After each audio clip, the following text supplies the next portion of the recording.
कल अहमदाबाद में एक दिल दहला देने वाली विमान दुर्घटना घटी।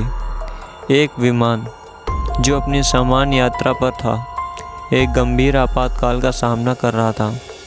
पायलट ने आखिरी समय में मेडे मेडे का संदेश दिया, जो एक अंतर्राष्ट्रीय संकट संकेत है। इसका मतलब होता है मुझे मदद चाहिए।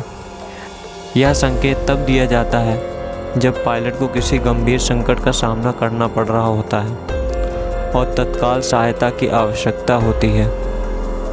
इस त्रासदी में पायलट की मदद की पुकार के बावजूद आपातकालीन प्रयास विफल रहे और विमान दुर्घटनाग्रस्त हो गया। इस घटना में कई निर्दोष यात्रियों ने अपनी जान गंवाई। इसके अलावा गुजरात के एक पूर्व मुख्यमंत्री विजय रूपानी जी की भी इस भयावह दुर्घटना में मृत्यु हो गई।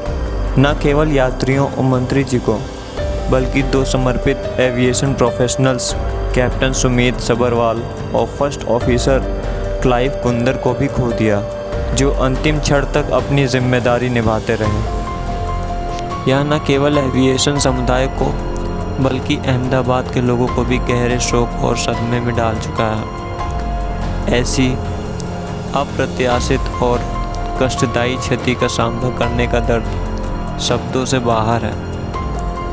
इस तरह की घटनाएं हमें यह याद दिलाती हैं कि एविएशन क्षेत्र में काम करने वाले पेशेवरों को हर दिन कई प्रकार की चुनौतियों का सामना करना पड़ता है। पायलट, क्रू सदस्य, एयर ट्रैफिक कंट्रोलर और ग्राउंड स्टाफ सभी मिलकर यात्रियों की सुरक्षा सुनिश्चित करने के लिए निरंतर काम करते हैं।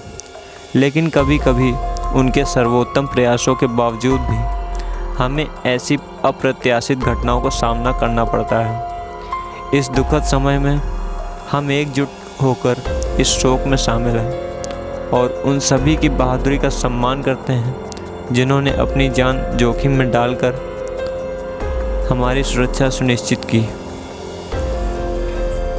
हमारी गहरी संवेदनाएं और सहानुभूतियां उन परिवारों के साथ हैं जिन्होंने अपने प्रियजनों को खो दिया है। इस गहरे दुख के समय में कोई शब्द उस शोक को हल्का नहीं कर सकते, लेकिन हम एकजुट होकर उनके साथ खड़े हैं। इस कठिन समय में उनके परिवारों को हिम्मत मिले, यही हमारी प्रार्थना है। मेडे केवल एक संकट संकेत नहीं है, यह हमें जीवन की नाजुकता का एहसास कराता है और यह बताता है कि जीवन कितना जल्दी छिन सकता है। यह संकेत केवल पायलट के संकट का प्रतीक नहीं है, बल्कि यह एविएशन पेशेवरों की जिम्मेदारी और उनके कार्यों के महत्व का भी संकेत देता है। हमें पायलटों और उनके सहयोगी क्रू सदस्यों के समर्पण और प्रशिक्षण को सम्मानित करना चाहिए। हालांकि इस समय हम उन आत्माओं की याद करते हैं जो दुनिया से चली गईं, जिन्होंने अपनी जानें खो दी।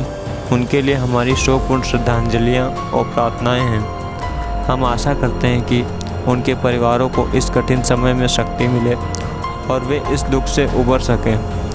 हम सभी उन परिवारों के साथ खड़े हैं और उन आत्माओं की शांति के लिए प्रार्थना करते हैं। ईश्वर उन आत्माओं को शांति दे और जो पीछे रह गए हैं उन्हें साहस और ताकत दे।